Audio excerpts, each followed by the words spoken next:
That's right, it is Sunday, and happy Sunday, SPL fans. We've got a triple header of SMITE action for you today, and if you want to chat with other people about it and you don't want to be in Twitch chat, you can jump on over to our official SMITE Discord. The link down here somewhere at the bottom of the screen, discord.gg/SMITE games. You can jump in there and chat about SMITE, chat about the SPL, all that sort of fun stuff. But I'm not alone to bring us into our first set of the day. Aggro will join me, and Aggro, a big set for PK and a big set for eUnited to get some momentum going here. Critical set for eUnited because now they've got a shot at getting to that 6th seed should they be able to beat Renegades next week. They'd still have to win one out of the two of either against PK or SSG. Right. You had to choose which one you had to try and beat. I think PK is likely the easier opponent, but not by much. PK has been red hot recently. Well, I talked about a triple header. Let's see what the three matches we have today are. PK eUnited will headline us. Ghost Gaming versus Sanguine. Aggro, you and I are calling that one. That should be a lot of fun. Two teams that tend to produce some pretty exciting matchups. And then Radiance SSG to round out the day. Those are some big ones, Aggro, especially if you look at the standings and what those indicate for some of these teams. You just talked about how important it is for eUnited. All four of the top four teams in action as well to round out the day here on Sunday. Not a lot of shifting to be done, potentially, I suppose, in 1 and 2, and then maybe Radiance can tie it up there in the third spot. I mean, if Sanguine are able to beat Ghost and then Radiance takes an L, then that pretty much locks Sanguine to 3rd seed. If Ghost finds a win and then SSG doesn't perform as much next week, I guess actually it doesn't really matter because eUnited has, or Ghost rather, has the head-to-head in that one. So a win in either of these next two sets for Ghost should set themselves up very, very nicely. These games matter a lot, Dave. Only one day and then a weekend left until we're done with the regular season. That's right, and this is the last makeup game for this PK squad, Aggro, and I think I want to start with these guys. They were red hot, arguably playing like maybe the best team in the league, or at least looking like one of the better teams here in the league over their last few games, and they had to take a break. They've come back, a couple of stumbles, but maybe starting to warm up again. I think that this is a team that we can't expect to be that world beater every single week, but they certainly have the potential to do that every single week. And look, they need to keep this momentum going in order to really put themselves in the conversation for a top overall finish at Phase 2 playoffs, in my mind. I mean, yes, it's been a really good stretch for them, but the question is always, does a team peak too early? You know, you don't want to be on a huge win streak at the end of the season necessarily. You want to get on that win streak in the playoffs. I don't think that is too much of a concern for this PK roster, but certainly keeping their momentum up towards the end of the phase would put them in a much better position come playoff time. Well, the last time they played SSG and Ghost, they were both wins for this PK squad. It was a loss to Radiance that ended their 5 straight set win streak. So something to keep your eyes on there. Over to eUnited though, Aggro. This has been such a hard team, admittedly, for me, I think, to lock down on where my confidence stands with them. I think Snoopy is red hot right now. And this guy has been playing fantastically. He had a great set the other day. Hurriwind, I think you give him some of these picks, and his Giannis is obviously going to be looking good. I have to admit, though, I'm kind of at a loss on where I stand confidence-wise with this team. I don't think you're alone in that, and I don't think you should be alone in that. This team has proven that they are nothing if not inconsistent, but that their top end is really, really potent. Yes. They've looked really good against some of the best teams in the SPL, and you look at their rate at which they go to 3 games, I imagine it's one of the highest ones in the entire SPL, because they just always seem to be competitive, even when they should be winning, most likely, or when they should be losing. Their set yesterday up against Obey was really the Snoopy show for the most part. I mean, he had the delayed pentakill where he just killed everybody on Obey Alliance. But eUnited, I think for me, they've got to get a little bit more solid in their drafting phase. I haven't loved some of their drafts. If they can get their drafts in order and Baskin can play like he did yesterday, then I think eUnited's going to be in a great spot, because Baskin has been a great leader for this team, but not always a great player. If he can take that step and be an elite SPL player again and still be leading the squad the way he has been, eUnited's going to be a dark horse come playoff time. How important do you think that is then, if we're looking at Baskin specifically? How pick dependent do you think that is for him? I mean, we saw Cerberus for Baskin for a while. Wasn't fantastic, wasn't horrible. They obviously went on a 3-set win streak, so it couldn't have been all that bad when they first brought him in their set against Obey. 5-1-5 on the Achilles, 5-2-6 on the Achilles, and there's a Guan Yu there in the middle that was 1-2-9 for Baskin. How pick dependent do you think this guy is out of the solo lane?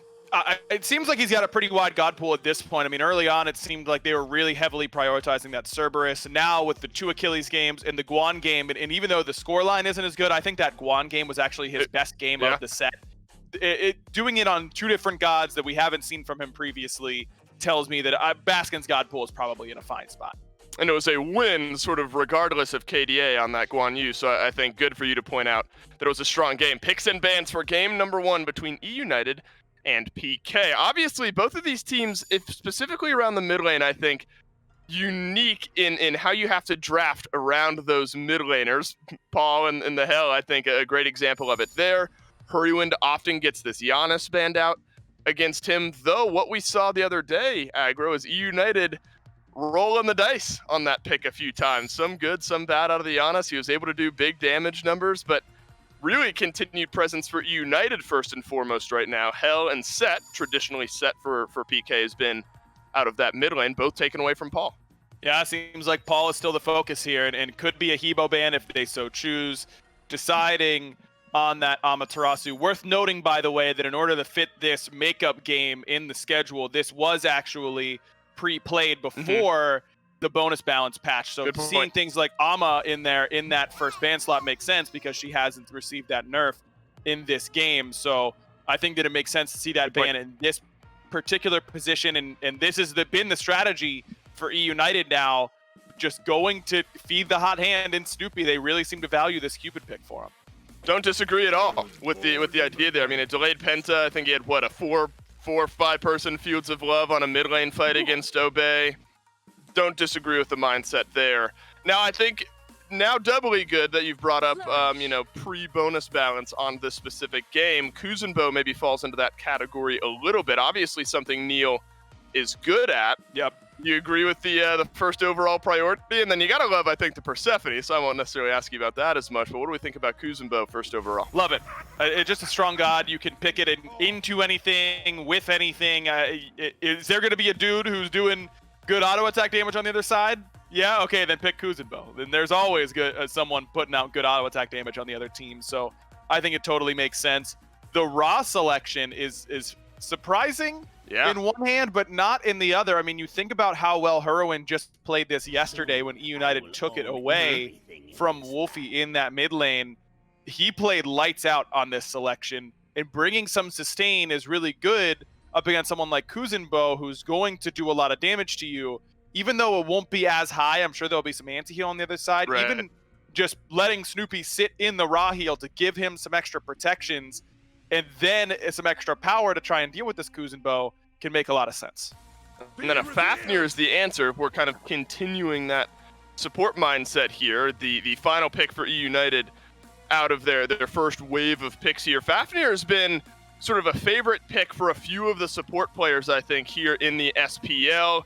Gino, obviously a guy I think that can flex onto a lot of the sort of outlier picks like the Fafnir. Do you think it makes some sense with what eUnited have already?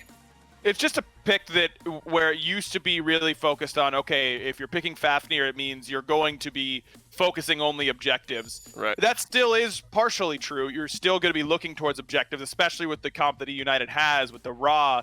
There is both an objective burn facilitator with the heal giving his whole team power, and the secure facilitator with that snipe. Now you add in that Fafnir, and it just makes it that much easier for eUnited to go and do those objectives. But Fafnir are just good at interrupting things like Sumo Slam that are a little bit longer duration abilities that you can hammer out fairly easily, locking down this Heimdall, making sure that he can't port out of any sort of dangerous situation. And it's also excellent against the Persephone cage whenever you're in Fafnir ult. Remember that Persephone's ultimate leaves a cage that has health bars that are auto attack dependent, and Fafnir has the fastest auto attacks the game alongside Yorm, so you can break out of that Persephone cage much easier if you have Fafnir on your side. Speaking of Yorm, poor Yorm, man. We haven't seen him here recently at all. Maybe, we're happy about that. Well, maybe like Cthulhu just does the same things better at the moment than Jormungandr. I mean, kind of. sad about it. We haven't seen him in a little while, but that's all besides the point. We don't want to summon him, I don't think, into the picks and bans here. Instead, both solo laners will opt for something that we have seen them have some success on. We figured, or not figured, we talked about how Baskin on this Achilles has had some good KDA performances, one a win, one a loss against Obey. And Bastet for Scream as well. Look, Aggro, I mean, this is an eUnited team that in a set against Obey had a very similar style of composition, and they seem to be happy running with it here. This is very similar. They may have played nearly this exact comp up against Obey just yesterday.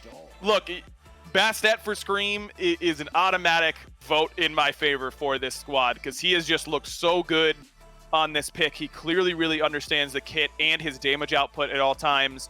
I would say if I were looking at this for any other team that eUnited is a little bit CC light for Heroin on this Raw. There isn't a ton of setup for him in this game, but just based on the way that Hurry played it against Obey yesterday, seemed like he wanted to initiate fights with that Snipe more than finish them. So I think that this composition can work very well for eUnited. It's 5 dudes playing gods they're comfortable with. Hey, sometimes comfort will get you over the finish line. Should be a lot of fun here. eUnited versus PK, game number 1. We'll jump down to your casters to get it started. Thanks, Dolson and Aggro on the desk. It's Finch and Gore here as we move into game 1 between PK and eUnited. Doug will be the one bringing us the views, and you'll be the one telling us who you think will win in chat once that poll shows up there for you. Snoopy got some extra light there on the player cam as well. I know he's had some trouble playing his games where he wants to, but we'll see how that ends up going for him. Gore, here in this game, we're seeing eUnited with what has become a fairly standard draft for them. Heroin on this Raw, Scream on this Bastet.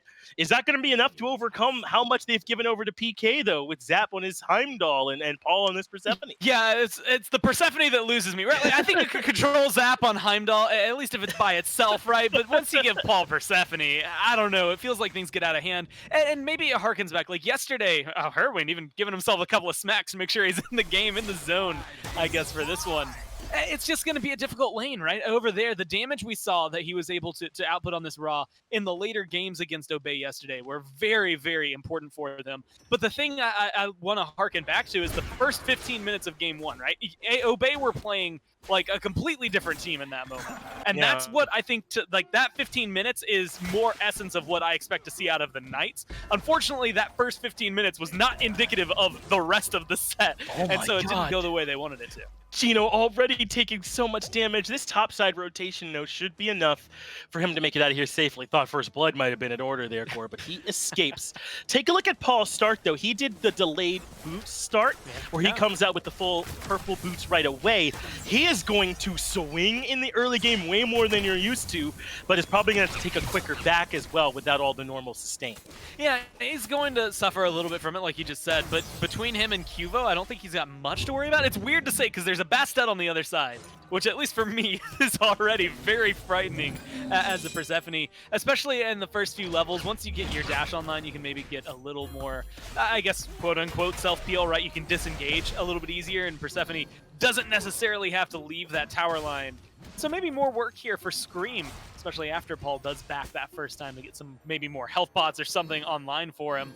And it's interesting dynamic. eUnited, a lot of what they had highlighted on the desk has counters that should theoretically come into play against the Knights.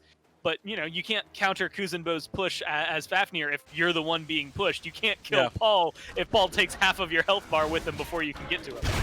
And you can't have another good game from Baskin if he gets early ganks from Cuvo. Fred, now the leap is in. The slow is there. Tiger's stun. Not going to connect because Baskin had beads, but they have the damage anyway. An early gank. Cringe gank, as my buddy Miff would say, and that's First Blood for PK. Dude, nothing gets me more nervous than when two players at under level 5 go under a tier 1 tower. Like, those things hurt way more than you think, and every time it's always that little bit of a clinch where you're just waiting, like, okay, is he gonna die from this or is he fine?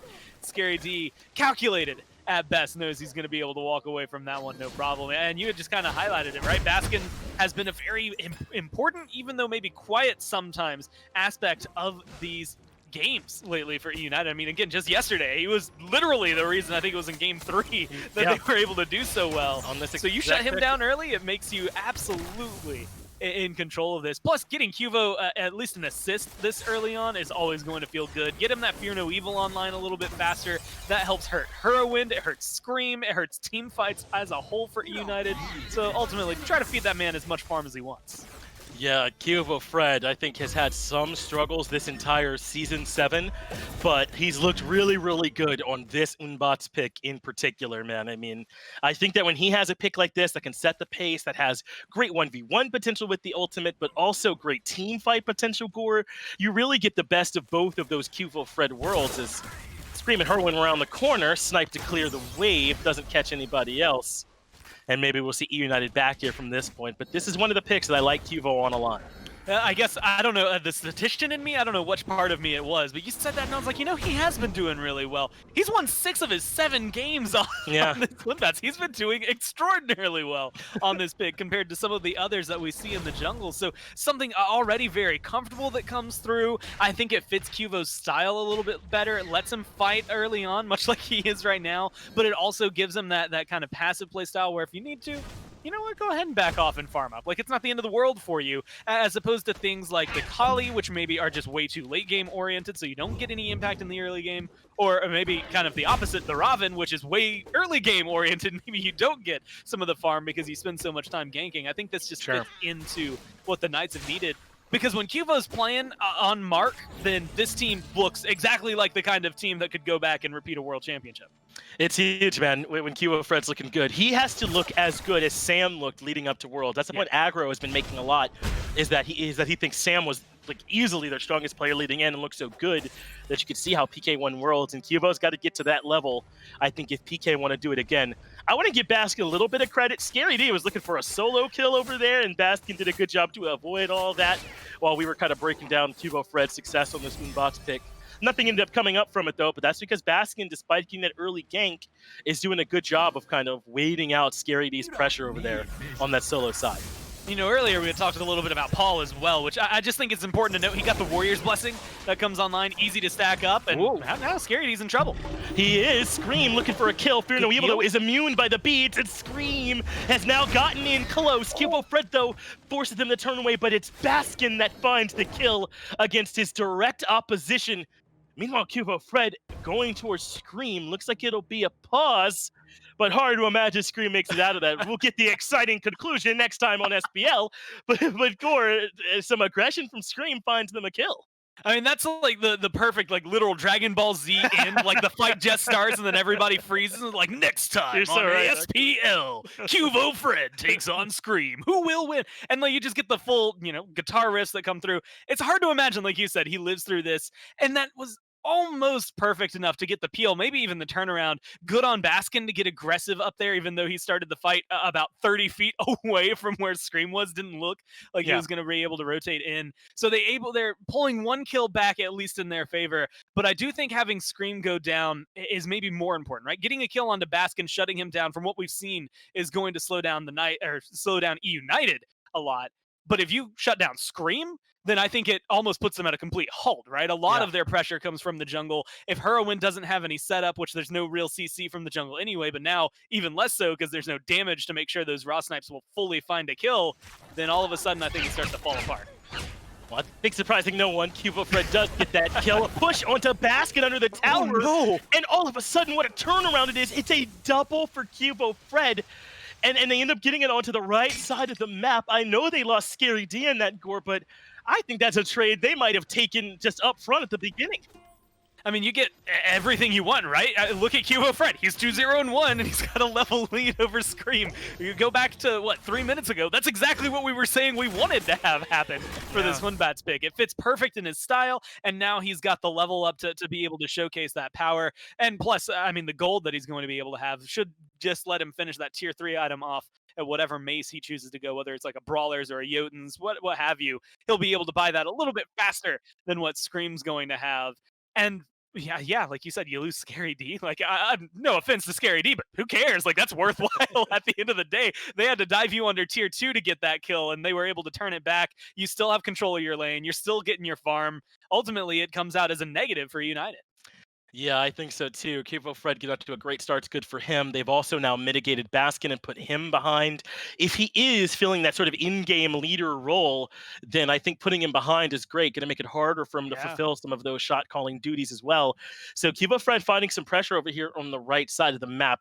I don't know if he's going to keep that up, continually becoming over here to the solo lane, but now that he's got, the beginnings of a lead, he can start to look elsewhere. Maybe try to come impact mid or the long lane as well. Kivo Fred in the exact kind of position that PK want to have him in. And honestly, exactly what you just highlighted is maybe my favorite, right? There's always that aspect of dealing with the in-game leader, trying to break up the communications that teams are going to have, because that's an interesting aspect of Smite that we don't get to dive into as often, because for some teams, there's usually one, declarative voice that says this is the objective, but everybody chimes in, right? And when you are able to maybe disrupt the one guy that is giving the kind of the clear instructions, it breaks apart the ranks. Everybody falls apart. They're maybe on a different note because no one person declared who to target specifically. And if you get Baskin off to a rough start, he now has to spend more time farming as opposed to maybe rotating for some of these team fights. Yeah. And then you can start looking for the ganks, as you'd said, or maybe over in mid. Whirlwind on Raw, yes, you can use beads. Yes, your passive can maybe give you up to 18% movement speed. We were looking it up earlier. We were talking about Vulcan and the SCC. And so, you can get really fast on Raw. But if you beads, even through a Fear No Evil, you have to run a pretty long distance to get back to your tower and to get somewhere that's safe. And so I think Cuvo can just hover in this right side jungle, whether it's onto Baskin, onto Whirlwind. There's a lot of easy, good kills to find here against eUnited. There are. His options are really open about where he wants to go. Snoopy, though. Maybe you don't want to come over here. Yeah, this no, you is the avoid hot Snoopy. hand for eUnited right now, ain't it? I mean, this guy's been playing well, so we'll see what they do to try and mitigate him alongside what they've done to mitigate Baskin. Close. It was scary just now stealing away that blue buff, but did not actually end up grabbing it. To look at some of these builds, though, you already point out that Paul's going the Warrior's Blessing. Certainly interesting. I thought he'd want some sustain, but that's not the case. And Whirlwind elected to go into this early Doom Orb, kind of leaning in to that movement speed for Ra. We have seen this Doom Orb become a really popular second item for these mid laners now, and Whirlwind no exception. Yeah, I mean, it gives you, the items that have been picked up in this slot. We've seen a couple of Chronos Pendants, good if you have longer cooldowns, right? I think Thoth players have been picking that up a little more often. We've seen some Rada Tahuti, which is good on, the Hebo mids, right? Yep. I'm going to just absolutely decimate your health bar and you can't do anything about it. And then instead, this Doom Orb, which I think is the safer of all of the three, right? Just because when it comes down to it, it's kind of in the middle of the price pool of those two that I had listed prior. It gives you a good chunk of mana, so you don't have to worry about starving yourself in that regard, as well as a pretty good sizable chunk of power that's going to come through. I think Whirlwind specifically on this Raw hits a lot harder than you would expect early on because of this Doom Orb pick. Unfortunately, right there, you don't get to see any example of it because he whiffs both abilities that maybe could have connected to showcase that. But guarantee you, if they connect, that's a lot of damage. And I guarantee you Neil Ma is somewhere laughing. Not going to let that miss go down without him getting a word in. Now, of note, eUnited got the red buff invade just now. That's why they've got one on Whirlwind and Gino. Gino picked up the one from the Chaos side of the map. And this is sort of the beginnings of a way that eUnited can fight in. Maybe they're trying to pull pressure away from the right side of the map. If eUnited are constantly invading red and have the numbers advantage, it's going to be hard for Cubo to stay in right, looking to punish out Baskin. And honestly, Cuvo, went from super impactful to kind of quiet these last few minutes. Granted, I think there's only been 3 minutes total since we last saw him pick up 2 kills, but that's a long time for the jungler of note to just not be seen realistically on the screen too often. And it looks like he's just going for, maybe some counter invades elsewhere. If you can pick up the blue buff, it still sucks you're losing your red buff occasionally, but you are still doing the ultimate goal of making sure this Achilles doesn't have a good game, and it forces Scream to start pulling his attention back over here because you have to keep Baskin in the game.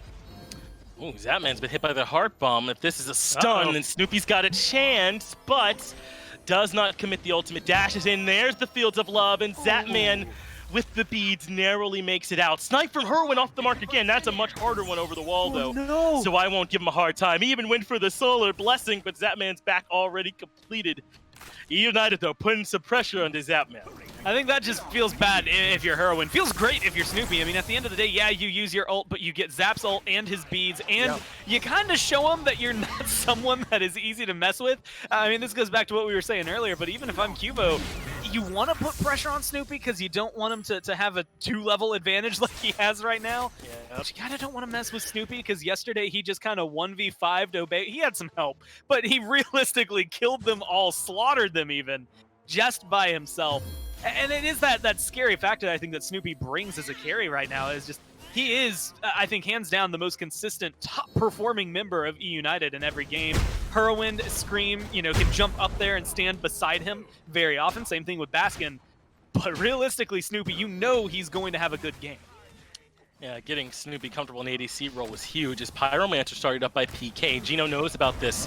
So the rotation coming in from Baskin, Paul, at this point, so hard for him to confirm. PK, though, secure the early game objective. But Gino wants blood on the returning in. Neomar goes into the ultimate, make sure no one can chase his teammate. So support traded out for Pyro.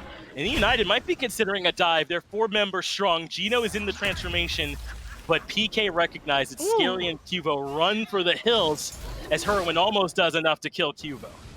And those cats, if you had, I guess, maybe go way, way, way back when for Bastet, a lot of that movement speed after your jump where you could chase people literally across the map, then maybe we get to see Scream picking something up there. But lo and behold, he's playing current Bastet. So he doesn't have the capabilities to run all through this world, or I guess the battlegrounds, as it is here for Conquest. So he's stuck in a position where you get aggressive, but still, ultimately, it's only kneel for Pyromancer, an advantage for the Knights, although not much. I mean, realistically, you'd expect them to be much farther ahead in gold right now, but you can see where that deficit, specifically in mid, just the level, but realistically for Snoopy and Zapman is coming into it. Snoopy, net worth, I'm trying to find Zapman, yeah, it's about 500 gold just there that he's ahead, so it's very difficult to really overcome that.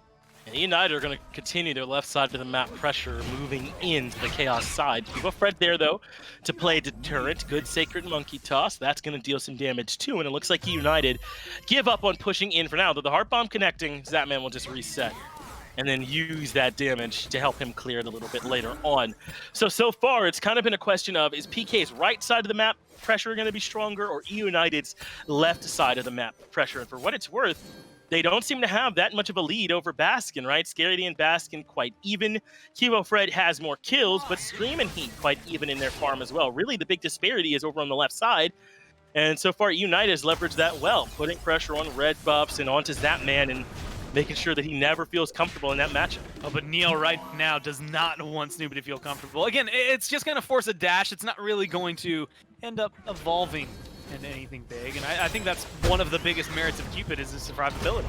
Well, Scary D has his ultimate. He makes it up to the Somersault Cloud in time. Baskin and Scream give up on that chase for now, but PK has the information that the jungle is in right. Not a lot they can do with that information, though. Kivo Fred, there's really not much up for him to go look for. That's why Scream's here in right. And they're still looking for this fight. Stun lands from Baskin into the root. Scream's let the ultimate out as well as the Oxform gets Scary D away. Scream eventually gives up on the chase, but now Cubo Fred is here. Fear No Evil placed well, and Scream has to use beads, leap over the root, Sacred Monkey, teleport, and Cubo Fred gives the hands to Scream. Now they're diving underneath the tower, Grasp of Death off the mark. The root still lands, though, but not enough. If that ultimate from Paul connects a little bit better, I think they get that kill. Honestly, there's two ways that fight breaks down, right? I mean, there's two ultimate paths for the Knights to take. They take the option of go for the gank, see what they can get, and kill on to Scream is going to feel great at this point in the game either way. But the other option was to maybe turn the other direction. I mean, they traversed just enough of the map that they could have gone for a Gold Fury, knowing that all of that pressure was over there. Maybe not feeling as confident in their ability to try and do that. Even though we're 13 minutes in, I think it's just the pressure that Snoopy has, Herwind being over here, and maybe able to make an easy rotation in there, as well as easy steal potential because he's raw that comes through that keeps them away from the objective. Sure. And even though they don't get all of the kills, like, you know, they don't shut down Baskin the way they would want, I think being able to pick up Scream, keep themselves ahead, and showcase more than anything to eUnited that you aren't going to be able to bully Scary D. Like, you can chase him under tower, you can lock him down, but this is Wukong. You're not going to kill him, and you're not going to go unanswered as well. Cubo will find his way over there to help out his pal. Another good heart bomb from Snoopy. Zapman ends up low. Two-man stun as Neomar steps in, but Snoopy not afraid in the 1v2 with Scream lurking in the wings. Take a look at these mid lane builds, though. Somewhere aggro is cheering for the return of Flat Pen as Paul has Divine Ruin and Deso.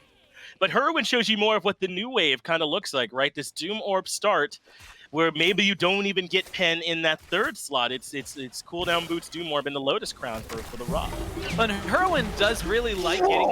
Jeez, I was gonna drop it to say something, but Scream just gets deleted. I mean, that was like it was nothing. If Paul hits more ults like that, then they have nothing to worry about for the rest of the game, unless... say if this Lotus Crown can come through for Herwin. Well, although that's not going to help much against Paul, maybe it'll slow down Cuvo a little bit, given some of those physical prots. But it is something Herwin has been favoring a lot of like Obsidian Shard later in his builds to maybe burn through like the tanks a little bit easier, whereas Paul looks like he wants to do that to Scream over and over again, maybe even to Herwin. That's that flat pin coming into the equation. Herwin gets dove a little bit by Scary D, but eUnited have the numbers, a full 4-on-4 in mid. But once Zapman gets here, it should be 5 in PK's favor. But the fight's already over. Zap goes back to lane. No harm, no foul. eUnited did a good bit of zoning on the Fury earlier after that kill on the Scream to prevent PK from grabbing it in that small window. Though they were down some big ults with Fear No Evil and Grasp of Death on cooldown. Looks like now it's eUnited starting up the Fury, expecting some resets from PK, and they're right. Paul has backed, Neomar is here in Zapman, but how do they steal this? Realistically, not possible. eUnited get the Gold Fury, Zapman's Bifrost is his escape path, and eUnited, every time they take a punch, they give one right back. Yeah, so far they've been doing a great job keeping pace, and this is something that has been the conversation. I've mentioned the Knights a lot because of this trade, just because they've been more willing to do it. This time, it definitely didn't feel like a choice on their part. It definitely felt like it was chosen for them. But they go for the Pyromancer over the Gold Fury, even though they were there for the steal. They've been actively making that choice to go for a Pyromancer over a Gold Fury, and consistently enough that I'm starting to wonder if they care as much. I mean, you know, now they're 1,000 gold ahead. It's not a huge lead, but it showcases that they are more than happy to let you have an objective if they think they can get anything on the map in return that is going to be worth at least equal amounts in some way. And for the most part, it gives them some more control, I think, over there in the Fire Giant pit. And this is like that golden mark, right? Where it's 17 minutes, 18 is typically when we start to see a team pull ahead, take a big lead, and start to go over towards that Fire Giant pit. So if the Knights can get a big fight in the next minute and a half, then they will be able to just rotate in and take the last big neutral objective. Yeah, they've got control on this right side of the map. Scary D has now extended his lead to about a level and a half over Baskin, kind of mirroring what Snoopy has done to Zapman. The big difference, though, is that because Cuvo Fred accelerated Scary D, he's also ahead of Scream.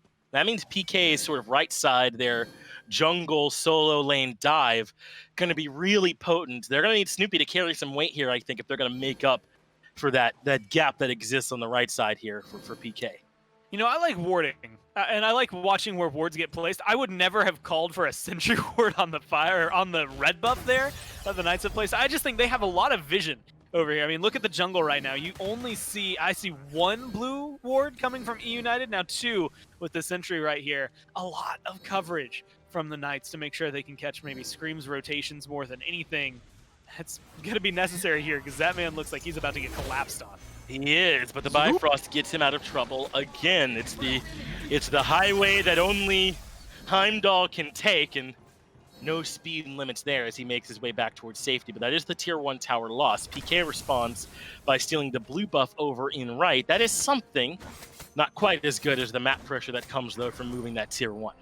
Well, they have, I guess, one tower for one tower overall, right? And both teams at 5. It's that solo lane that is down for eUnited.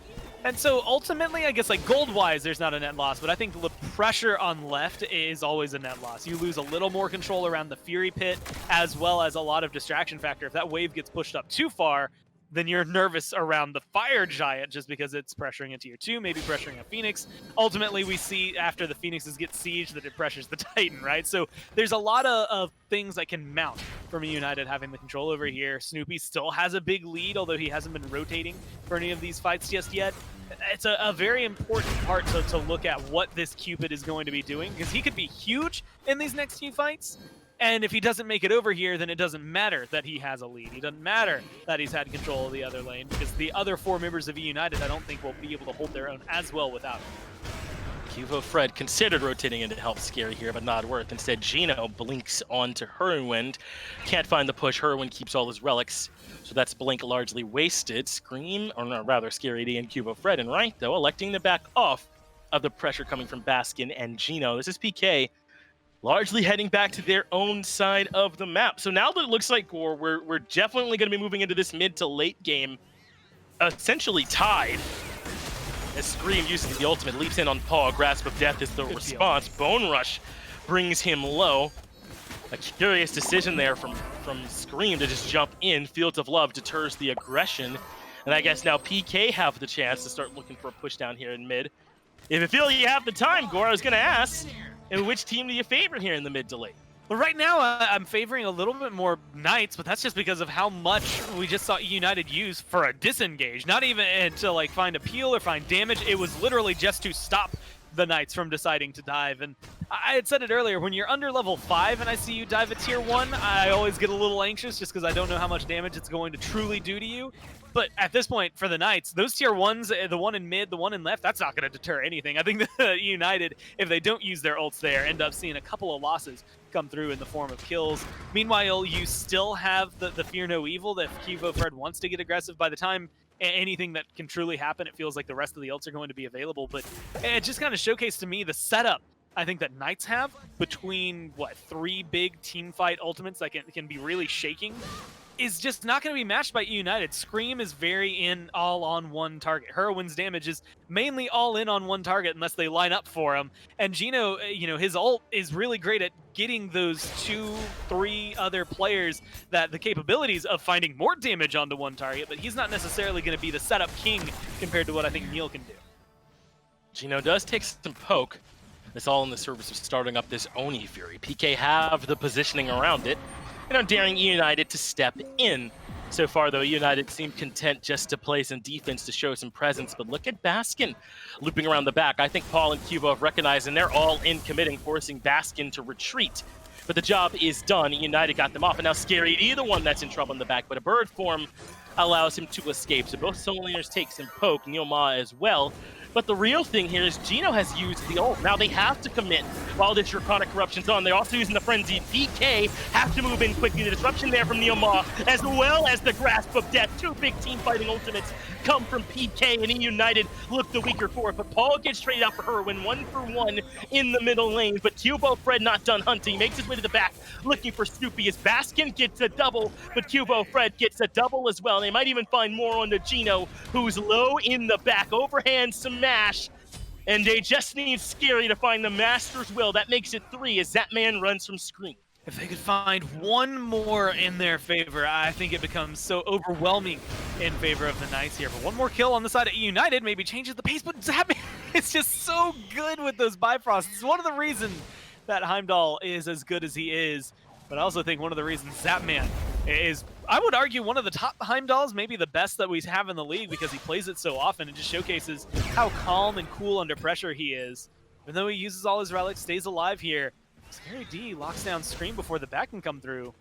There's not enough lockdown. They could have found a kill there since Cuvo was in the neighborhood. But I think the Knights still pull out a little ahead. Ultimately, it's the 5-0 and 3 Hunbats that I have to look at as being the most success. He's part of all 8 kills. They still have a 1,500-ish gold lead that they're cushioned by here for the Knights. Not so much. I mean, ultimately, 23 minutes into the game still feels very even.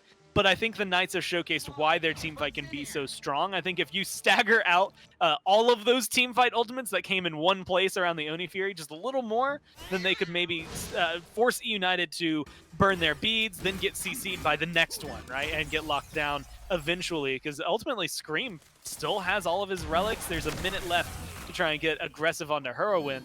And with their ults available, Paul can very easily force Hurwind into an uncomfortable position to open the door for Cuvo. In the end, the fight ends up being a 3-for-2, but you had to add the Fury in for eUnited. But as you said, PK still have the gold lead. Perhaps they want to flex that lead over near the Fire Giant. At the very least, they're pulling the Pyromancer as Scary D puts a little bit of damage into Baskin, but Scream and Gino are on the way. Pyro will not be for free in this situation, but PK do a good enough job zoning. They secure the objective. Scary D has to use the ultimate to make it happen, though.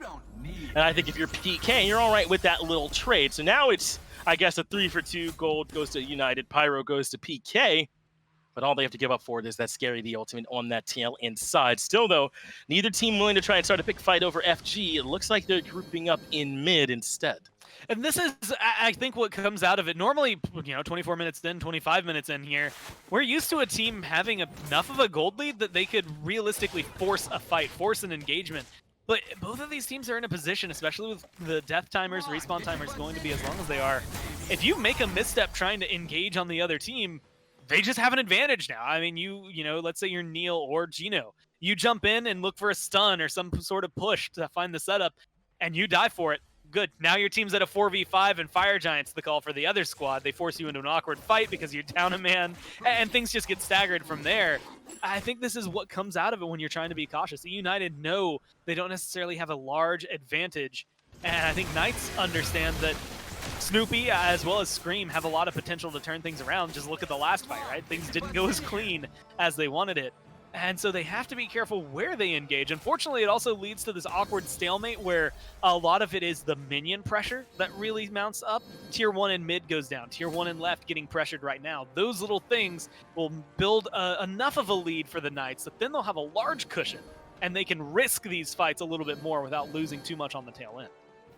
But they are grouping up now, aren't they? PK moving as a unit over to the left side of the map. Neomon blinks in, finds nothing with the push, but if the idea here was to force down this tier 1 tower and left, they've got a good shot. Scary D and Paul here as well. Scary blinks in, forces the Fields of Love to come out from Snoopy. Snoopy now starting to retreat, so that's Scary and Snoopy's ultimates traded out. Tier 1 tower in left gained by PK. So right now, this is about all these teams feel safe doing, Gore, grouping up as 5 and pushing down some smaller objectives, but eUnited are going to try and find some punishment on the return. Scream is split pushing the tier 2 in right as well. PK making out of this fight for free, but Cuba Fred doing everything he can to keep that tier 2 tower alive, even chasing over the wall, but only one of them can also jump back. Scream should be safe to find a back here, but no, Cuba Fred keeping up the chase. It's worth noting Scream already used his ult as well. Neil not going to be able to stop him. Scream should get back before anyone touches. I think that could have been a kill, but again, we have the God's Eye view down onto everything. We know what they're going to be doing, and we know exactly where they're positioned. A slight aggression there, maybe from Neil, stops that back.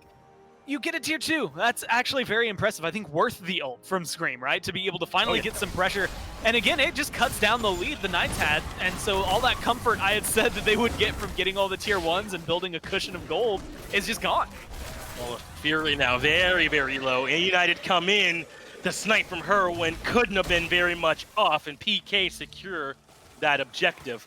But where will everyone be going from here? PK are on the retreat largely, and eUnited still looking for a little bit of blood. Nothing going to be coming in the return, though. They'll just have to take the tier 1, as PK are largely looking for a reset after that fight. Meanwhile, Zapman pressured out, forced to use that ultimate defensively to get away from Scream, who has the Magi Eyes at this point.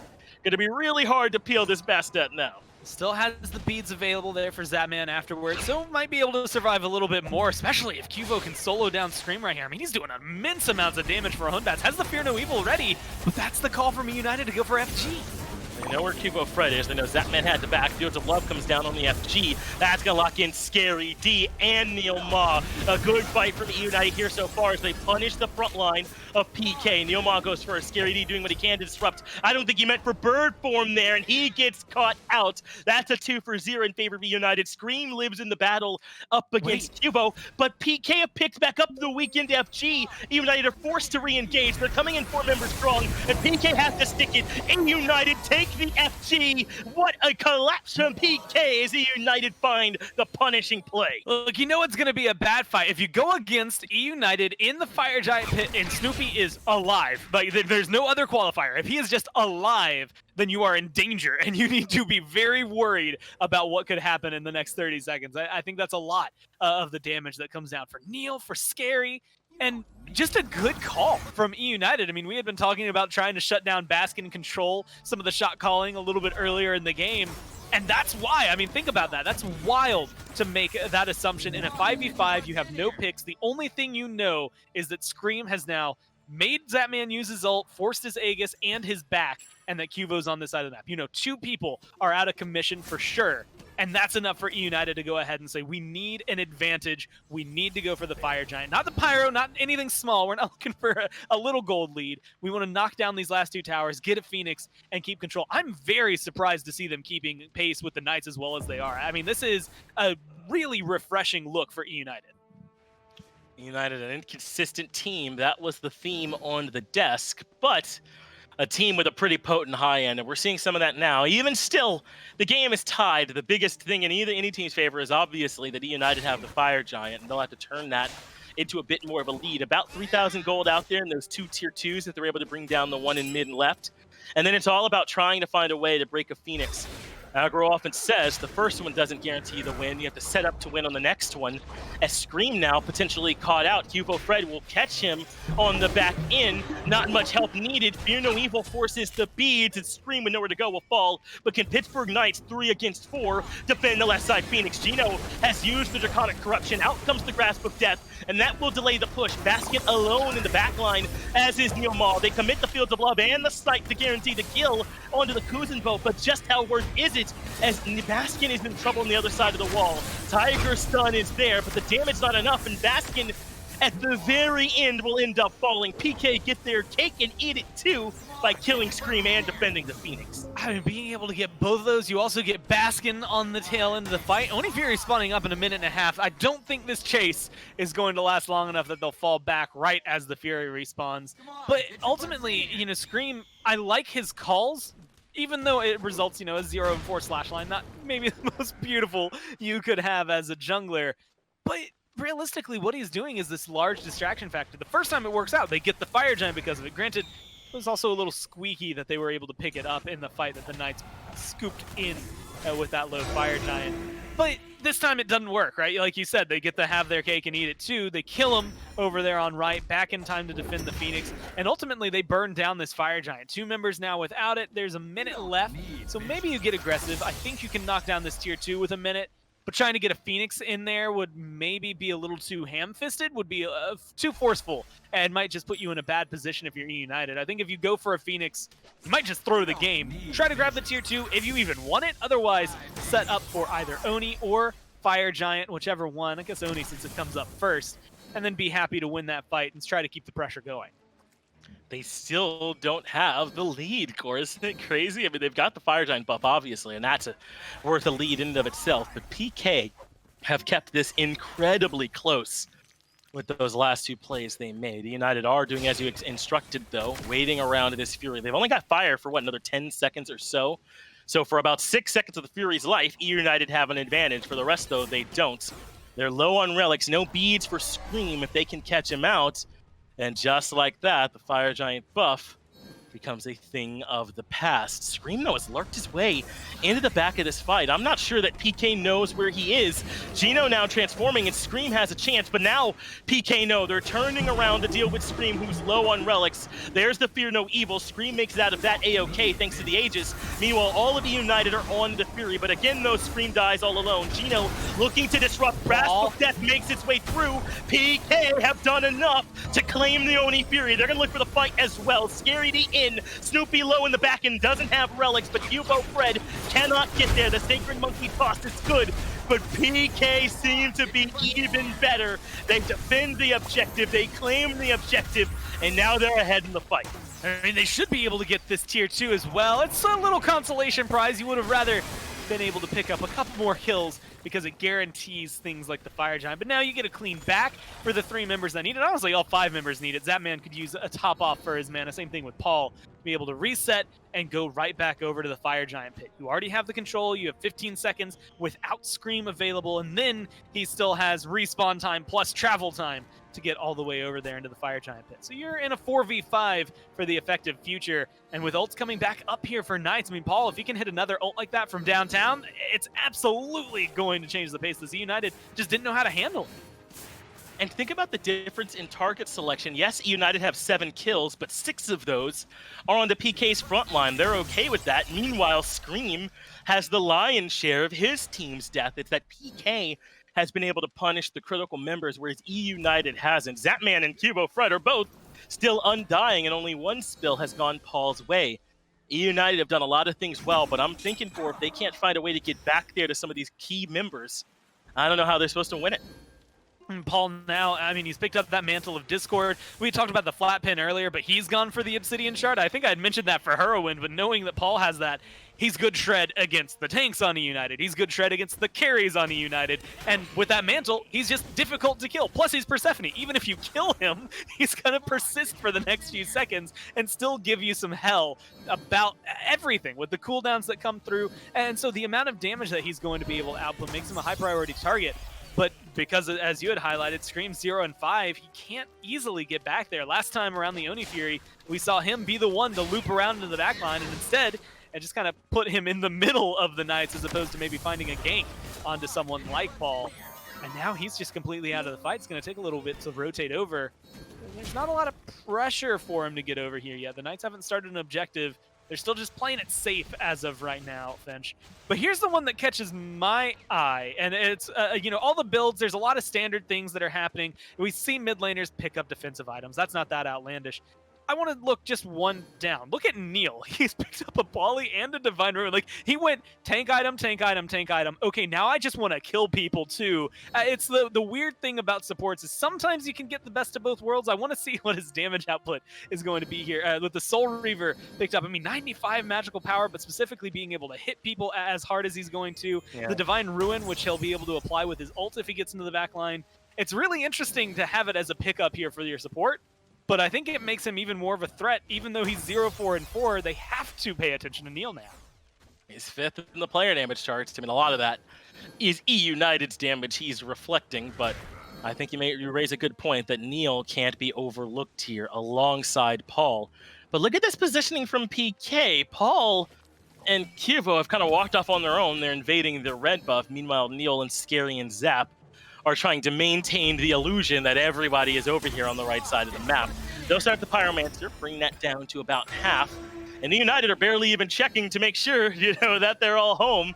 The Pyromancer goes to PK, the red buff is there on Paul, an extra red buff, and now Gino has taken a bunch of damage for free. Cuvo Fred looking for a bit of a loop around underneath. Grasp of Death splits the upright somehow, weaves its way all the way through, and they're going to miss that ultimate here in this next team fight. And if that connects, I mean, that's the go button, right, for the Knights. You get 3, maybe 4 members locked down from that ult, and then it's just absolutely decimation from that point forward. Cuvo Fred still has Fields of Love up against him, still has that Fear No Evil. He has to use it defensively. Cuvo Fred takes care of Scream early on in the fight, but Scream gets the return kill. The damage proves strong, and the junglers trade out their lives 1 for 1. In the back, though, Neil Ma is low up against Baskin, but Neil Ma provides the control. Baskin gets the kill, but it costs him his life. That is jungle and support, trying for jungle and solo. And it looks like PK are the team on the retreat. Gino wants to find more. Look at all the wards PK had on the map. They weren't enough, though. It ends up being a relatively even trade. It's this really awkward feeling that, you know, with Snoopy, Heroin, and Gino, you can absolutely take the Fire Giant. It's not going to be easy because the Knights still have 3 members, very strong members at that, still alive.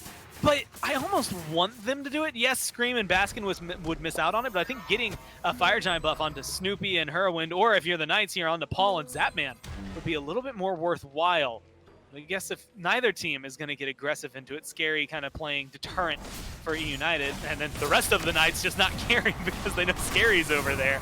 I think it makes it a lot easier for them to do something like grab a Primal Fury, get an advantage for this next Fire Giant, and then rotate over. Scream's just now respawning, so Cuvo's going to be up, and just behind that, ults are all going to be available by the time the next fight starts. And unless you get another kind of interesting faux pas that comes through with the junglers killing each other, one through the damage out of Fear No Evil, one through the dot that Scream was able to throw, then you're going to end up seeing, I think, one team maybe finally start to pull ahead, because Finch, I mean, 8K separating these two teams, all in favor of the Knights, maybe even going and growing beyond that as they continue picking up farm.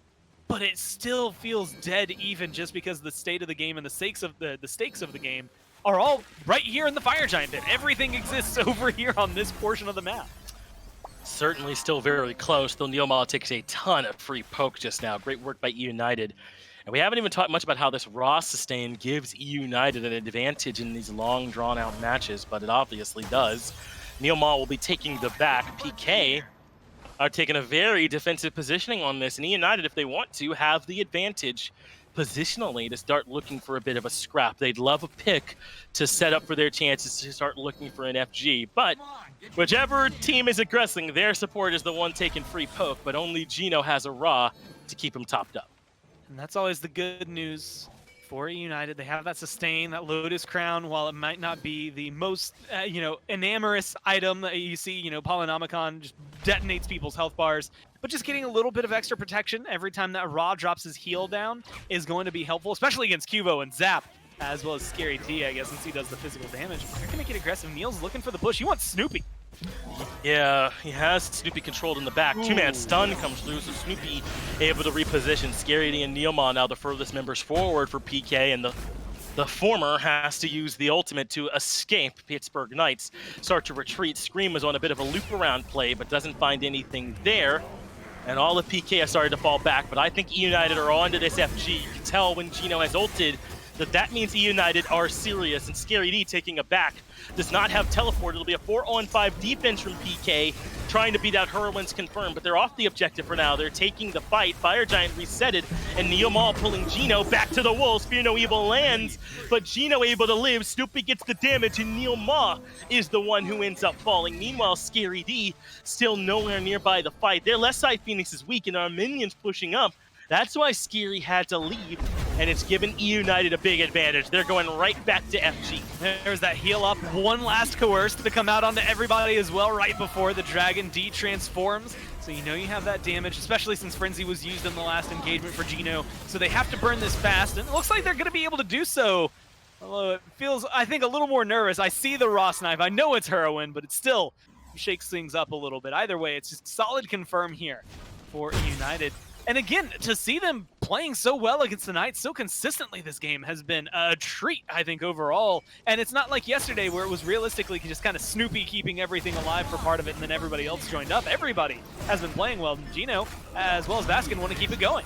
Baskin in the back line, Cuvo Fred half health early on in the fight. On the right side, Phoenix, a distant memory. We're approaching 42 minutes into this contest now, and PK have got to find a way to hold on. I say it all the time, though, but they're one of our more patient teams in the league. Very capable of finding a way to stall out from here. Well, there is patient. At this point, it has to only be patience, right? Because you're 42 minutes in. You're not just waiting around for anything else. It's not try to hit level 20. It's not try to hit full build. I mean, at this point, the only thing that needs to be done gold-wise, realistically, is upgrade some of those relics for the Knights. I specifically see Paul and Zapman needing to maybe spend some of that money. If they get the wards online, one good defense keeps them alive in this. You had said patience. That's going to be key for him to just not get overzealous in this defense. He's just taking the left Phoenix. Hello? PK, hello? Anybody home? Knock, knock, knock. The answer is no, as Baskin just takes the Phoenix. So now, with a perfect splitting of the map, this is a 4-1 split they do. PK unsure of where to go to answer, so that means now all of their eggs are in the middle Phoenix basket. They got to keep that up, or else eUnited will be able to just walk on in. Well, Scream hits the boosh beats, so at least there's that, I guess, going up for the Knights. But it is kind of like what you said, where is everyone? At least one person? I don't know if they needed all 5 members defending a mid-Phoenix, where no one's getting aggressive, versus the left Phoenix, which was just free for Baskin overall. And this was, what, a few minutes ago, feeling like the Knights were in control. Somehow they still maintain a massive gold lead right now, which is still a little baffling to me. Maybe it revolves around these Furies. They have 3 over the 2 that eUnited have been able to pick up. Oni Fury going to be spawning right now. And that could be what could put the Knights in the dirt if you're eUnited. But it could also end up being maybe a factor for the Knights to stave off some of those fire minion waves. Not as much as they would like, but at least slow them down and maybe give them a little bit of a window to fight without having to worry about their Titan getting pushed. Gino leaping forward, just looking for a stun. Until this Oni Fury really gets going, until Gino transforms, it's hard to know exactly how committed eUnited are to the objective. Bone Rush comes in. Gino drops it once there's resistance. Hammer lands, but there is no follow-up damage right away. So PK has done enough to get them to reset around this Oni Fury. In fact, PK seem to have given up on this Oni Fury. It'll belong to eUnited. Yeah, it's just difficult to try and fight into that. You've got 5 members with Fire Giant on the other side that have been winning fights pretty consistently at this point. And maybe they were able to go in and cause some trouble. And A bit it to could defend, be you know? a fight. Yeah, but yeah, it's that other side of it. Not only do you have to defend your base, but do you die around an Oni Fury where you have no real advantage going in your favor, or do you try to win inside your base right here around a middle Phoenix? Zadman took a lot of damage in the back. He is the target, and Baskin kills him quickly. Zap had gone so long without dying, but eventually Baskin comes for us all. Neil Ma falling too, and that's a double kill for the solo laner for eUnited. Scream removes Paul, though he pays for it with his life. Big snipe from Hurrywin forces Cubo Fred back to the base, and that's it. All 3 Phoenixes down. eUnited onto the Titan. It's down to half HP, and impossible to defend from here. Cubo Fred, though, does get a pretty sick Fear No Evil. Hurrywin low off to the right, but they've stuck onto the Titan all the while. It's Gino and Baskin trying to find the damage. The Titan down to 277, and eUnited have enough. Game 1 in 45 minutes goes to EU. And honestly, this is what you want to see out of a team like this, right? They have been very good, but in the same conversation as the Renegades, not very consistent, right? Renegades and eUnited both have a very high ceiling, but unfortunately the floor is very far away, right? So you have to figure out how to get this more consistently. But if you can play like that, we saw it a little bit yesterday against Obey, we're seeing it here against the Knights. I think eUnited are starting to hit that stride and figure out how to truly mesh, which is all you could ask for in the last couple of weeks. A great game 1, though, to start off the SPL here today. I know what that means. You're going to be glued to your seats during this real quick break, and we'll be right back.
And just like that, in a game that PK probably think they should have won and could have won, eUnited able to stave them off, turn things around, grab themselves a win. Still Dulcin, still Aggro. And Aggro, what gets eUnited over the finish line here, man? I mean, PK seemed to kind of be running things early on. Hell, I even think they might have finished the game with more gold. But eUnited able to stabilize. It was just about these objective fights. eUnited was able to win objective fight after objective fight, and a lot of that is credit to Whirlwind on this Raw, consistently securing these objectives, to Gino on this Fafnir, who I thought played really, really well in this game. But the great frontline work by Baskin and by Gino, and then Snoopy stays hot in this game, man. I mean, 28k damage for him. He looked really, really good. Whirlwind's damage number is a little bit lower on the Raw, but you add in that 19k healing. That is nothing that you can forget about, man. I mean, eUnited were just able to plant their feet on these objectives a little bit better than PK were able to. Right, he affected 38,000 worth of damage / healing, if you want to look at it that way. Took away 19,000, provided 19,000 of his own. And, you know, these are the sort of games, and I kind of agree with the way we were talking with the production guys. It kind of seems like an entire team effort here in this one. I think Baskin had a fantastic game out of the solo lane. Notably, this Achilles pick continues to do work for him. But in a game like this, where you're kind of lagging behind a little bit, you got to keep things turning around, and especially if you're going to do it on these objective fights, it's got to be a whole squad effort to turn things around. And it was for eUnited. And look, this is the type of game. It was a little bit scrappy, a little bit all over the place. You know, this is not what PK's games have looked like as of late. eUnited kind of able to drag PK into this type of game where they are just a little bit more comfortable, I think, in this type of style, where they're able to win it out and scrap quite a bit. Neil really struggled on this Kuzenbo in this game for my liking. I mean, Snoopy was consistently just saving Fields of Love for as soon as Watery Grave was down, and Neil was consistently dying to it on the back end. Didn't mean he wasn't creating space. I think that I wanted to see a little bit more from Scary in that game. Fred had a great early to mid game. He did. On the Hun Bats, but felt like he probably could have brought a little bit more in the team fight phase. I think he was, what, 8-1 by the end of the game? Fred was, Scream was 2-7, but got the win nonetheless. Picks and pans for game number 2. We'll see if these teams shift some of their focus around. It seems weird kind of thinking about this. I asked some of these questions to you yesterday, Aggro, and you know, maybe it makes sense kind of in that second wave of bans, but Baskin on this Achilles continues to be near unstoppable. There was the one game against Obey where he had a fantastic KDA, but they still ended up losing. But you look at what he's comfortable with. He's going to split push down a Phoenix. He's going to rejoin the fight later on. Near highest damage on his team. I don't know if that's counter-pick territory for eUnited or hope that PK don't pick Achilles in their first 3 so you can ban it out with your second 2. But now this is maybe starting to be a pick akin to Nika Zamaterasu where you need to have a game plan around it. I think it's fair. I mean, he's looked so good on it the last 3 times he's played it, but you know that Scary D has an Achilles as well. The man one-tricked it through his World Championship run last year. So if I'm PK and I'm really worried about it, I don't think I'd ban it. I think I would just pick it for Scary if we're that concerned about it. Because PK really turned their attention towards what eUnited did in that last game, take away Ra and Cupid. They felt like the sustain was too much based on these bans, is what I'm inferring. So they take away the 2 sustained characters that PK used in that game, and with eUnited's bans, we end up with Set being open. Might be a pick that PK is going to take top 3, but not first overall. Not at all surprised, I don't think, Aggro, that Rom ends up being the first pick here for PK. You ban out Cupid. You know Snoopy loves to go down to that Rom if one or the other is available between Rom and Cupid. Take away one, pick away the other. I think it makes some sense. And Set, to your point, potentially over to PK, but instead it'll be for eUnited. Admittedly, it's escaping me here. I don't know how much of Set we've seen on the eUnited squad. I don't quite remember where they've really been putting him. Yeah, I don't know if we've seen it really at all. Remember, PK loves it out of the mid lane. Some teams, Radiance, like it in that Hunter role. He's got that flex potential, and Hebo does as well. Could be mid, could be jungle, technically on both of them. I love this from eUnited. I think this is really smart because PK hedge their bets. They take the Rom, knowing that Snoopy likes it, and that the 2 mid laners that they would likely want to take, Set and Hebo, we haven't seen a lot of from eUnited, but eUnited are really on top of it. I think if you only take one of these, you aren't feeling that good, but taking both is a really, really interesting and smart call by my estimation. I mean, the Cthulhu pick here is good for Scary, but it's not probably exactly what PK wanted to round out their top 3. I'm just curious on where this set is going to go for United. Yeah. I could see Scream playing it. I could see Baskin playing it in solo. I could see Snoopy playing it. Snoopy was one of, if not the first, to pull out set ADC at a competitive level last year. If I had to guess, I'd say this is going in Snoopy's hands. Argue there's still 3 kind of flex picks now for United, Cerberus especially. I mean, we know they love to put it for Baskin, so maybe that tells you it's a solo lane pick for United, but other teams have played Cerberus in the support role. I think United, great flexibility through their first 3, and they're going to have to leave PK guessing. PK don't seem to think that this is going to be a Geno pick in the Cerberus. Sobek, with their final ban in the first 3, now starting things right back up with the Hercules, so maybe that's more support-minded there from them. And I don't mind this from eUnited either, Aggro. You ban out kind of 2 blankets as far as a good mid lane pick here for Paul, and then something that Cubo Fred had a fantastic game on in the Hun Bats just to cover your bases a little extra. I agree. I think that you ban the Thoth. I think that's super smart. You know that Paul is already down a bunch of mid laners that he likes to play, and then you end up taking away the next one in line, but you don't really know what the next one he'd play is going to be. You're kind of taking a shot in the dark, so instead of just potentially wasting a ban entirely, you know you get at least some value out of banning this Hun Bats. And with the Chernobog lock-in, that tells me that this set isn't going to Snoopy now, so Right. Is it going mid where Scream is playing the Hebo jungle? Remember, Scream was on a magical jungle kick earlier on this year where he was playing the Poseidon a lot. Maybe Hebo is just going to fill that role for them. Could be, yeah. That's the type of question, Aggro. I don't know if we get answered until we load into the game. How about this though? Ooh. Yep. I mean, he was in for a while there in Phase 1. Phase 2, still 12 games picked, but out of the number of sets and games we've had, relatively low, I think, on the Hunter chart there. Why Uller and why now?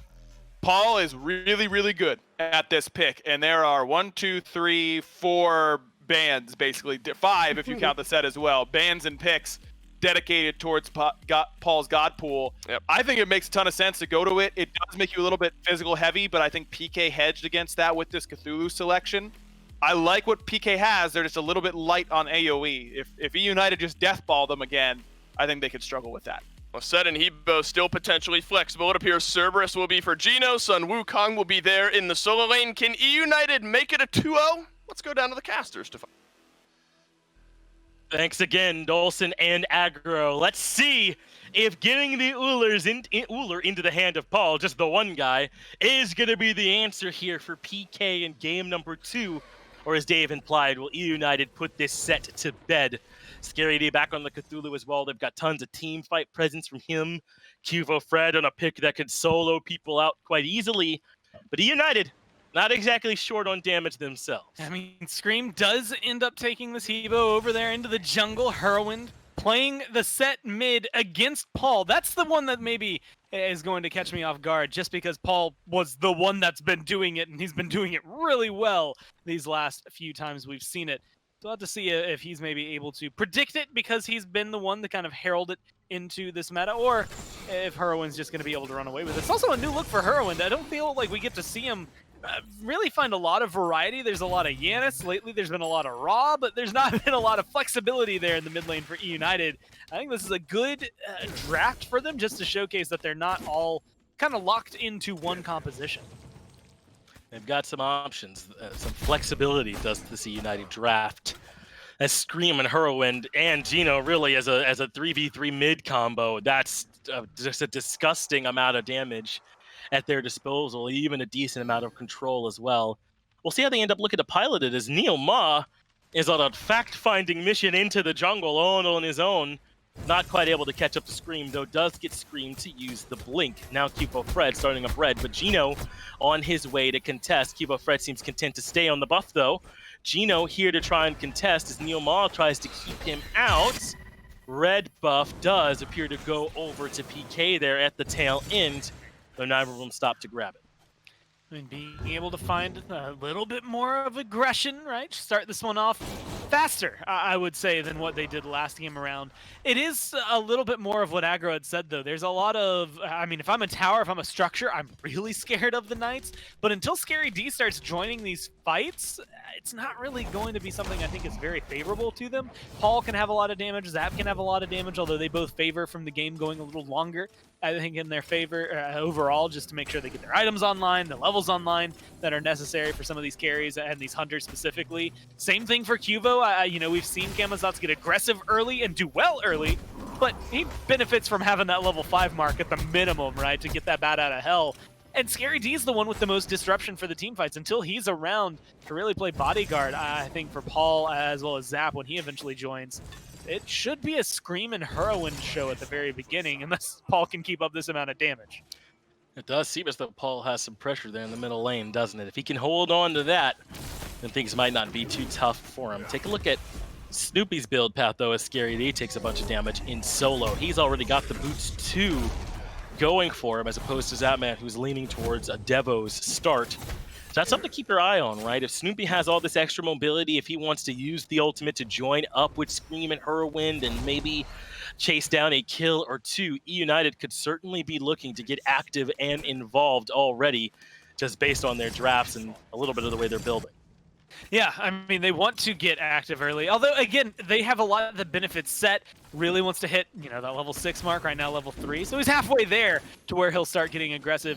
That's when I'm a little more worried about Paul. I think right now he does have the advantage in his favor, just like over here. Zapman will have the advantage. They can push up, they can get aggressive, and they have to use that while they have that opportunity. Red buff going once again their way since we have Cubo going to strip it away.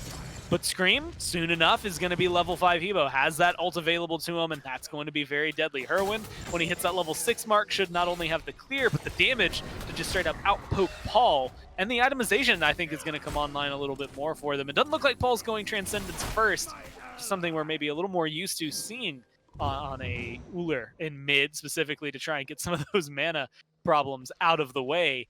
But if he goes for something maybe a little more aggressive, it keeps him in the fight a little bit earlier, but you'll have to watch that mana bar the entire time because that's the part that he's going to be struggling with.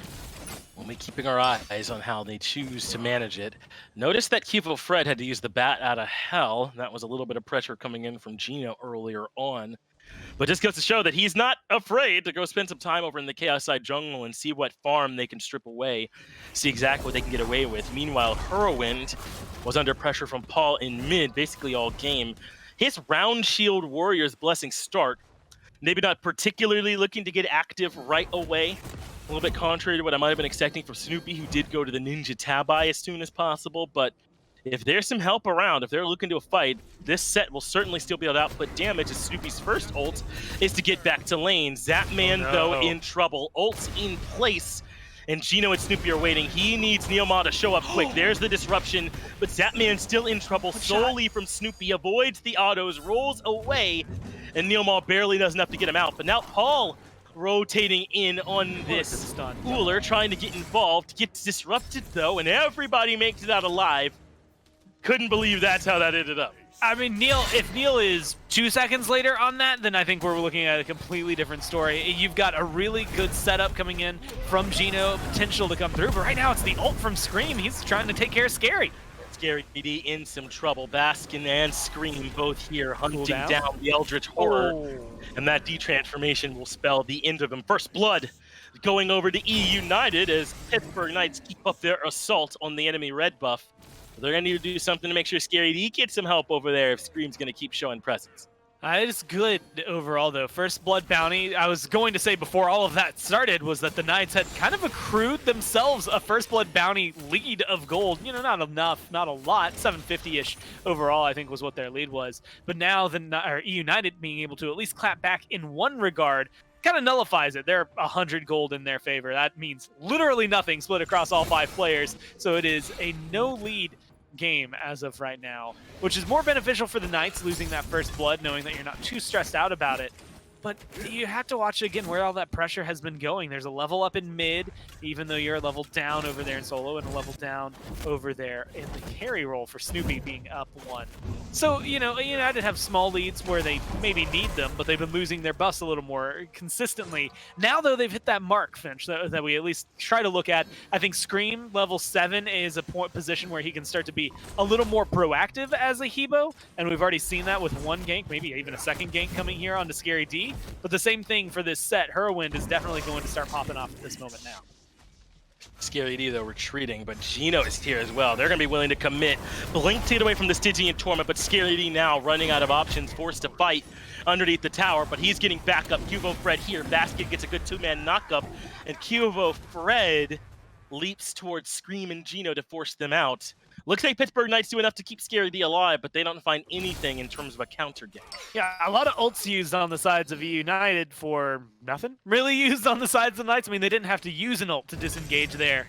And that maybe gives an advantage over towards Scary D. If he can use one aggressively versus Baskin, especially if Cuvo decides to peek in over there in the solo lane, could end up resulting in a pretty big kill for them. Get Baskin ahead, get him comfortable on this Cthulhu, or sorry, Scary D ahead and comfortable on this Cthulhu, and that will once again maybe establish a lead, although that didn't really work too much for him last game when they tried to shut Baskin down. Maybe they want to try a different strategy this time. Good to see their approach as yet again the Knights want to go for a red buff invade. They get there a little too late this time. eUnited finally able to start defending that buff, and eUnited finally the holders of a very small lead, but Cuvo Fred still leaping up. Snoopy, so close to his tier 2 tower though, is safe, and they'll just settle for a purple buff invade instead. I think it's all just as good. They'll even get a little bit of an Alpha Harpy to go their way. And PK start to even things back up, but another game that is, I don't know if slowly paced is even the right word, more deliberately played, I think, is a better way to say it. They're not just taking any fights for the sake of it. Both of these teams are being very deliberate about all their actions and not trying to give anything away for free. And it's honestly been benefiting the Knights overall. Ullr's got 2 levels up over there. Zap has now caught up to Snoopy, who had accrued a lead, but Neil is about a level and a half ahead of Gino, which you would think, especially considering it's very easy, I think, to dunk on supports. You know, if you're going to trade somebody out, you want your support to die because they're the ones that are most worthwhile losing as compared to some of the carries that come through. But those 2 levels right now, this 1 level, really does make a big difference. Not only is it maybe the first to your second relic, but realistically, you're going to have just an extra point, maybe a little more damage than some of those players on eUnited are going to expect from Neil at this point in the game.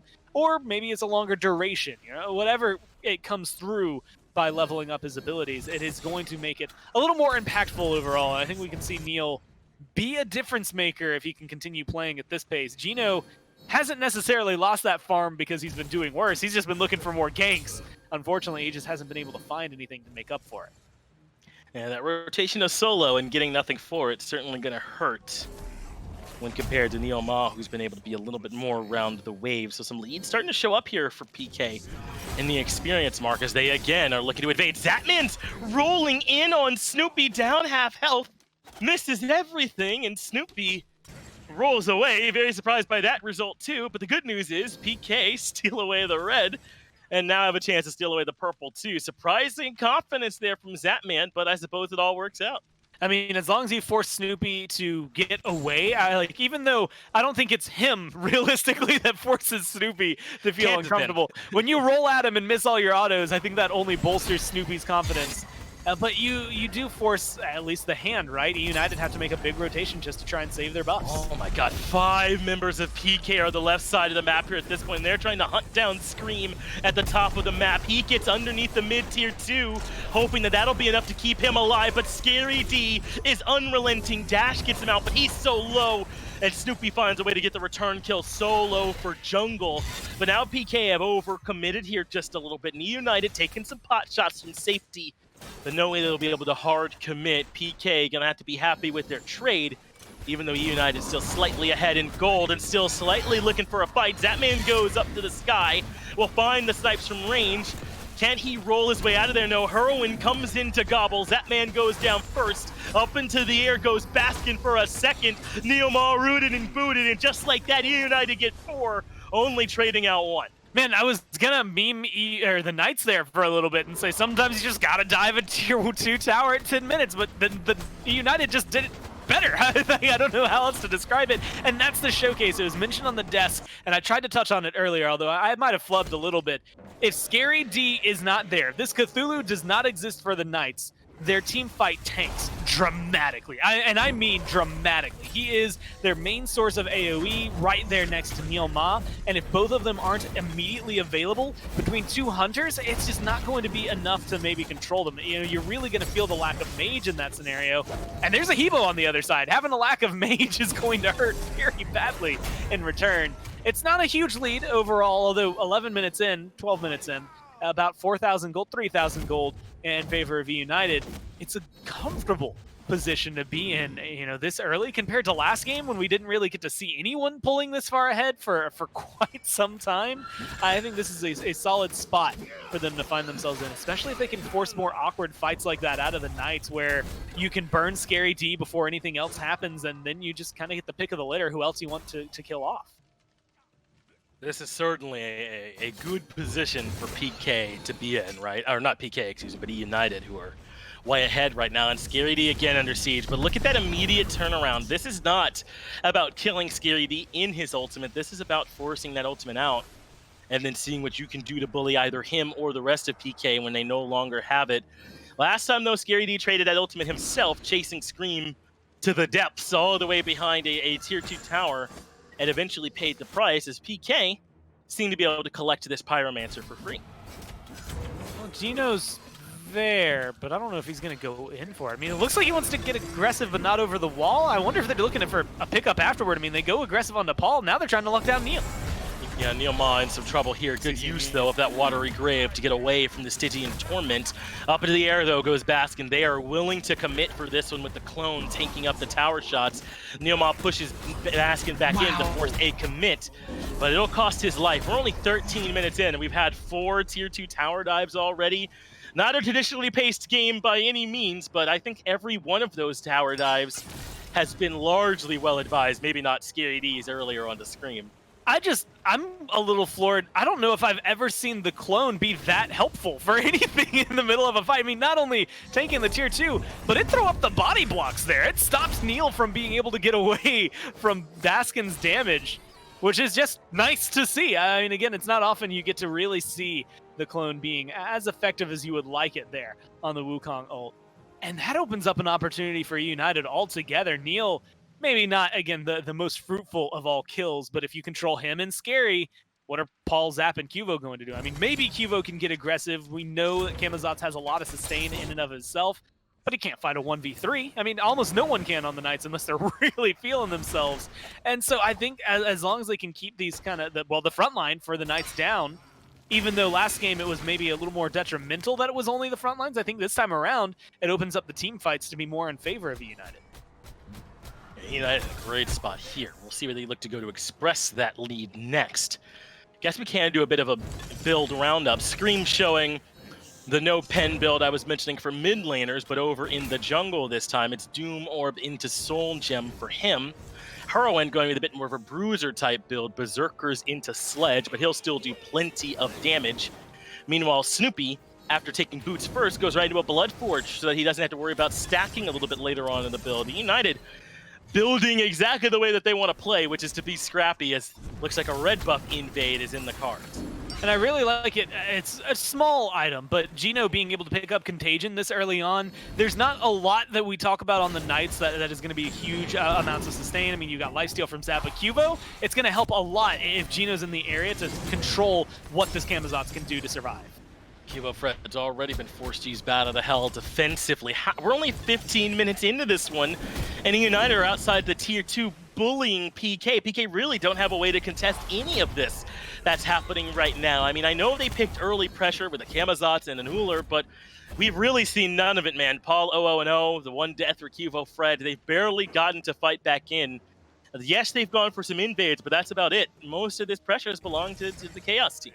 And honestly, the only other pressure that, you know, they should have was that man, right? I mean, Rom, great early boxer, really difficult to control in the early game, but he's 0-1-0. Again, not too far off from what Cuvo has as far as slash lines, but he hasn't really been able to gain that much pressure. A lot of those early buff invades helped, I want to say, buffer the gold lead now that eUnited have. But it didn't do anything to stop them. Right now, you were able to pull back with the Pyromancer, but you lose the Gold Fear. You lose these fights into the tier 2s. You've lost 2 of your tier 1s now with hardly any pressure onto the towers against eUnited. And now they're set up for a Primal Fury. They're going to force you into another uncomfortable battle. I'm right outside it now. Neoma there. Still don't quite have Baskin with them, but it's certainly a good spot to try and force PK in if that's going to be the call. But the Knights are moving up a little bit, trying to see what perhaps they can get away with on the left side of the map. It's a full 5-on-5. All 10 are here. It's Scary, the first member in, but he takes a ton of damage from Scream. Ultimate forced out, and now Scary moving forward, finding some knockups, but there is no return damage from it. This ultimate purely to stop the aggression from eUnited, and now eUnited get to push in with all their resources available and no ultimate for Scary. That's the way to play it too, right? You get Scary into his ult, you got him while he was alone on top of it, so it's not even like the Knights were able to do much on the back of it, as you had highlighted, and now you can get aggressive, because what are they going to do? You don't have a Cthulhu ult. Yeah, maybe you can have Neilmaw come in with the Watery Grave, but last game, that wasn't enough to steal this way. United have pretty good control of the Primal. Neil is looking to make the hero play, and he's going to try to go in, but I don't know if it's going to work.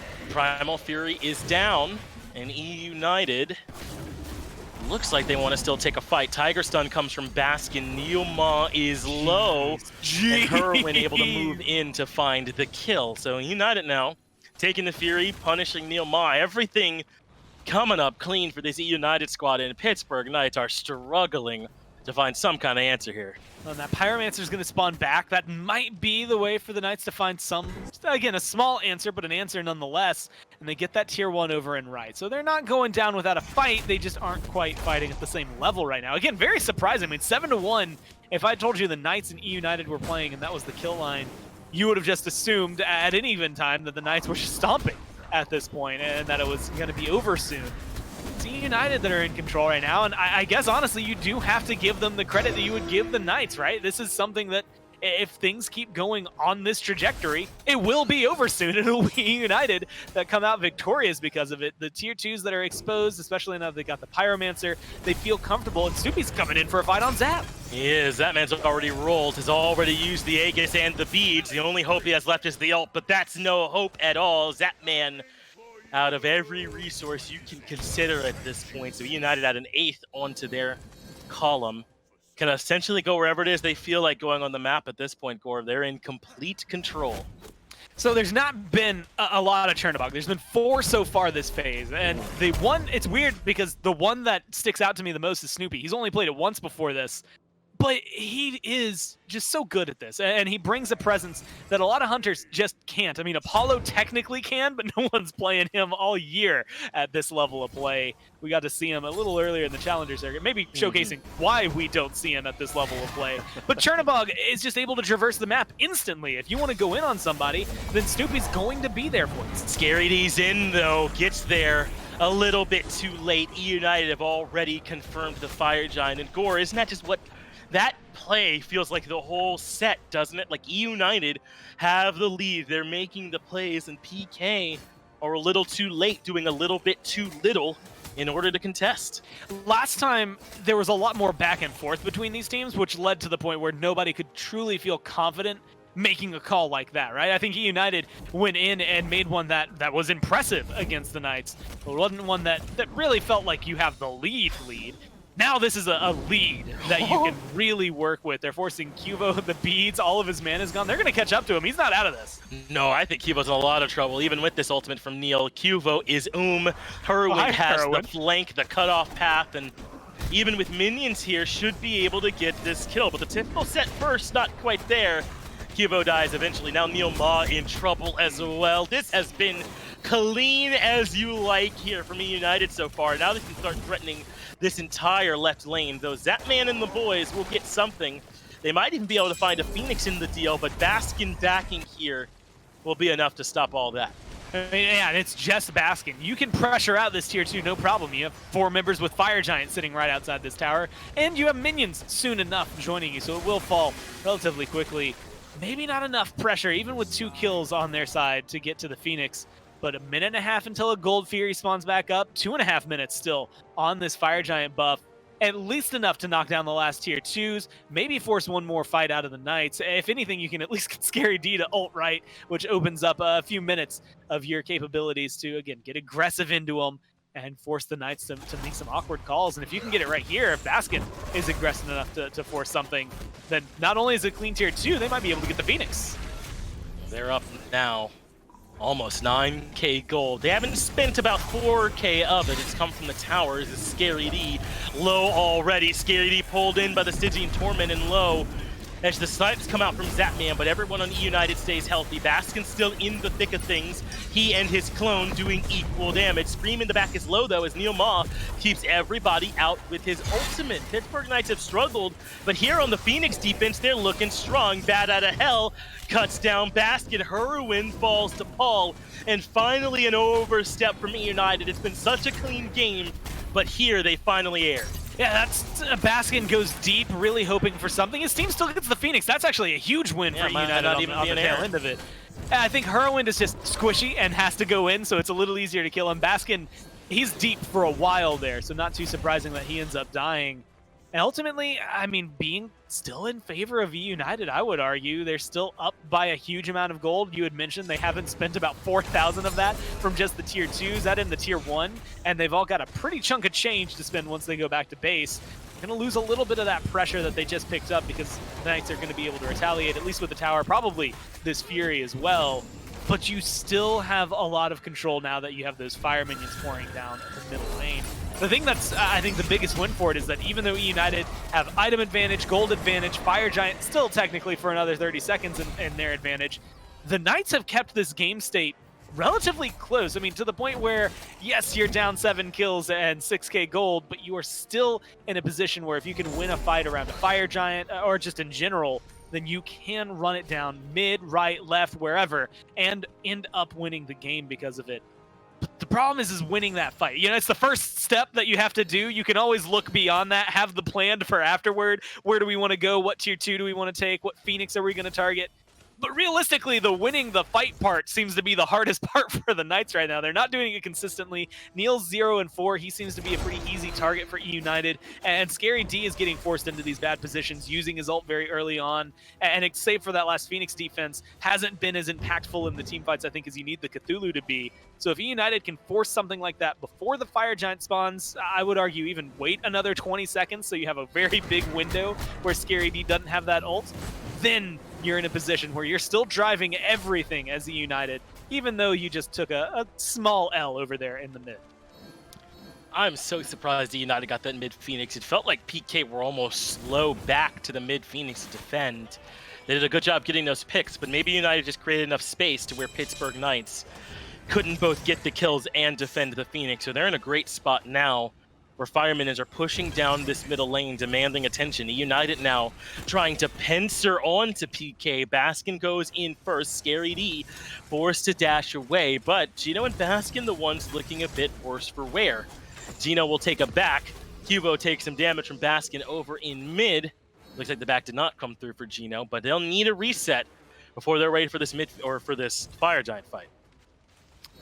A reset, like you said, necessary. You know, you go back to the last Phoenix fight, just because you had mentioned it, a lot of what wins it for United is the fact that the fight realistically took place slightly to the left of the Phoenix, so most of the attention was not necessarily right in front of it. Otherwise, I think the bodies that the Knights had maybe is enough to block it. They don't really get that benefit around a Fire Giant. Taking a fight slightly to the left of Fire Giant just means United can take the Fire Giant, the same way they just took your Phoenix. So you have to be careful. Baskin's taking a lot of damage at the front of this one. He is, but Stygian Torment in the back from Gino has control of the front line. Hugo Fred leaping in though, looking for damage, and Crushing Wave brings Hugo Fred low. You should ask him from yesterday. He is lucky he didn't just get one shot as the Hugo damage. We know it's there. United though have managed to push PK out. They don't really have a ton of ways to sustain back up though, so I think they might have to take another reset on both sides. So really no substantial advantage either way, though eUnited used a lot of relics. 2 shells, beads, and a blinker gone from their repertoire. I think, like you said, you're very happy that there's an Ethereal Staff and a Mantle of Discord built into Scream's loadout right now, because otherwise you are in that same position, right, where your health bar just gets deleted.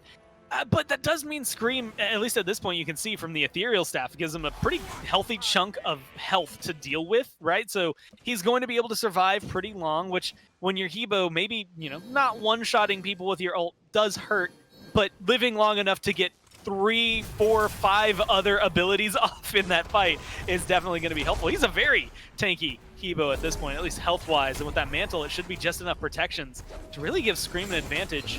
Unfortunately, like you said, doesn't have that blink to get back in here. Well, they make their way into the back line. Cuvo Fred is the one low. Baskin into the ultimate is still in the chase. Neoma also low in the back, but Cuvo Fred's bat out of hell is good enough. I don't think Neoma has that same luxury. Tiger stun is what eventually makes the difference. And eUnited find their very first pick. Cuvo Fred has to leave. No ultimate for him. No Neoma for PK either. But again, another reset. eUnited are struggling to win a fight cleanly enough to head directly to the FG. They're going to have to take this FG fight with that small window where Neoma's not around. Yeah, with Neil dead, that's usually been a pretty easy window for eUnited to work in, although Scary D having his ult does still cause a little bit of trouble. And again, it's not something often, I feel like I haven't gotten to mention it in a little while. Towers and Phoenixes should be scared, but I think objectives as well, between Paul and Zap, that's a lot of ranged, sustained damage throughout it. It's no big burst like you're going to have out of someone like Scream, even Heroin is bringing. But it is something that I think in these fights is going to be a threat. And as long as those two are standing together, which right now they're doing the same dance even, it is something eUnited have to be worried about. But if they can get this Fire Giant closer to dead, Scream can just ult it, and then they have it for free. Yeah, eUnited have the Fire Giant well below half at this point. Snipes, though, from Zapman bring Gino low, and Zap will indeed get the kill credit there. So PK is starting to look better already, though Scary D is low. Force to use the ultimate just to disengage. Neoma does control Snoopy, though, and is even continuing to push forward a bit more. Snoopy now even lower as Scary D coming back in. Cubo Fred in the back of the fight doesn't quite have the damage for the kill. Uses the leak to avoid some damage and narrowly avoids disaster as Baskin retreats as well. That's the best fight we've seen from BK, not underneath a Phoenix. Yeah, I mean, being able to start it off, you get rid of Gino, who's been a huge thorn in your side overall. Baskin's also isolated now. I don't know if they have enough lockdown to deal with him. He doesn't have his ult, though, and so it's all on bird form to get you out of there. Luckily, it's still Wukong, and he still moves incredibly quickly. And now Paul, Zap, Scary has to back. I mean, he's pulling a lot of attention away from the Fire Giant. It doesn't necessarily create a window for eUnited, but it is making things, I think, a little more awkward. The Knights don't have the same defensive positioning they would have had otherwise. I mean, you talked about it already, how PK have kept this game close. They're starting to stall things out more and more. Their mid-Phoenix is respawned and fully healthy. And they're starting to get 6 slotted as Primal Fury half HP underneath the watchful gaze of eUnited. Pittsburgh moves in, though, deters them from taking the objective, and looks like they might even just have a full-on team fight here around the Fury. At least both teams have some members here. PK give up on it, though, and eUnited grab this Primal Fury largely for free. It's just going to set things up to be a little easier over there in the Fire Giant pit. I mean, they've had a lead, and like you had said, stalled out so far by the Knights, but now this should be something to give them a little more control. They can get a pick on the Neil here. That would be huge in terms of control around FG. And they have controlled Neoma well. That is the first pick for eUnited. Cubo Fred has to run as well. Might have to be a bat out of hell used defensively. It certainly is. He'll make his escape exit stage right. Meanwhile, eUnited are right back onto the FG. Scream is very low for this, though. That's worth noting. But does still have the purification feeds if he needs the added safety. Fire Giant now down below half. Scary D dashing in, and eUnited secure the objective. The snipes from Zapman do hit well. Baskin uses the Somersault Cloud to escape, and Scary D's life ends up being forfeit. eUnited now with the 5v3 advantage can start to push in. And they're going to be able to take at least the tier 2, but a weakened Phoenix in mid. They also have a numbers advantage for at least 5 more seconds while Neil respawns. They can pressure out this Phoenix, no problem. That's just after 30 minutes as well. So backdoor protections, go ahead, get them out of here. They have the minion wave either way, so they'll be happy with this. And unless Neil can come up big, which already getting chunked down in terms of health, I don't know that they're going to be able to save too much. I'm surprised to see United back off the way they do right now. I think it just comes down to the amount of damage or maybe the amount of mana they have left. Baskin, maybe not too confident in their ability to siege. Same thing there for Gina. Now, it doesn't seem they're going to take a reset. It's the red buff invaded. That is the Pyromancer taken. small little surrender vote coming through, but I doubt that that one goes through. Instead, eUnited now back to a position they were in, 10 minutes ago with about a 10K gold lead or so. Except now Pittsburgh Knights are, nearly full 6 slotted. Neil Ma appears to be working on another power item in his last slot, but a little bit of a way for him to go here too. eUnited are going to have to do the same thing they tried to do around 20-21 minutes, except that PK are better equipped. I wonder if he's going for the Soul Reaver again. Like, that was an interesting pickup, but it worked out for him, right? I mean, he had a lot of damage that would come through. Very upfront of the fight as well. Neil comes in, maybe knocks a carry low, and then just lets Zap finish off the damage, right? With these snipes that have been very on point so far from the ROM. The question is, realistically, whether or not he'll have time to finish it. As of right now, it's just the starter for some damage. So that's not going to be enough to get things done. And now they're starting to split up. There's enough damage on eUnited and enough control right now that I think they can really force a Phoenix here, or at least force the Knights to be, and enough of an awkward fight that they find picks out of it, whether or not they get the structures themselves as well. Mid Phoenix will be the call here for eUnited. They're burning it quickly. Dash in from Scary though for the disruption. Cuvo comes in too, but takes a ton of poke for the trouble. Meanwhile, into 2-3 split, they still have Gino and Snoopy in the left lane, and the rest of eUnited over in mid, though Herwin seems to be coming over towards left. They're switching up the 3-2, leaving Scream with Baskin. Everybody else will threaten the left Phoenix, and Pittsburgh Knights trying to decide where they want to defend first. Stun lands onto Neil, no damage for the follow-up, and eUnited going to slow this push one more time. If you can get Snoopy in there kind of without any aggression or any defense blocking his autos, which is difficult, that's a tall order, that Phoenix is gone. I mean, Chernobog hits fast if he wants to. And so Snoopy has that capability, and with a minute left, you can feel the timer kind of pressuring eUnited. This is where things get awkward, Finch. The pressure from the timer can really hurt your team. Baskin already in. Snoopy using the ult to join them for the middle Phoenix. I don't think this quite had the surprise factor they hoped for, but they're in all the same. Zapman battling with Gino over in left, forces Gino to back, and mid Phoenix is only at half HP, and I want to make sure Gino is still in this fight, but had to back off. So now Scary D still has the ultimate. It's finally coming out as Neil Ma is the first one. There it is. Scream gets a double as Zapman falls as well, but Cubo Fred does punish one more. But he falls forward in trade. 4v2 onto the Titan. eUnited with a chance to 2-0 PK. PK were on a hot streak, but eUnited come in to cool him down. I mean, that's just well played from the get-go. It doesn't feel like there's a lot for the Knights. They had mentioned it on the desk, how team fights would feel awkward for the Knights overall, and we kind of got to see that. Unless Scary D was a very prominent force, there just wasn't a whole lot they could do. Even there at the end, it feels like there's just not the amount of burst you need, something that a mage could bring, which is what Scream did. He got into the back line, he just decided, no. We are done with this one. We are killing anyone and everyone that's in our way just to get this started off. And I think that Hebo came up big. Scream had a really solid set, even if that Bastet was a little shaky for him in game one. Yeah, for the most part, all PK were able to do well in this game was a couple of defenses. This was in eUnited's control for basically its entire runtime. Congrats to them on a big win here over PK. We'll get over to the desk and have them break down how it happened.